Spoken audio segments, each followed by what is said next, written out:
உச்சந்தால சூடேறி உள்ளுக்குள்ள வேத்திருக்கு.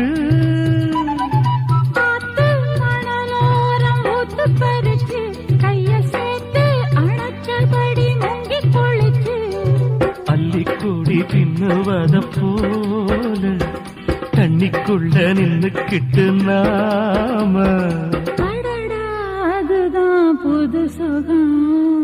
மானே உனக்கு ஒரு தூது விட்டேன் அந்த மேக கூட்டம் வழியா. வந்துச்சா வந்துச்சா சொல்லு சொல்லு மாமா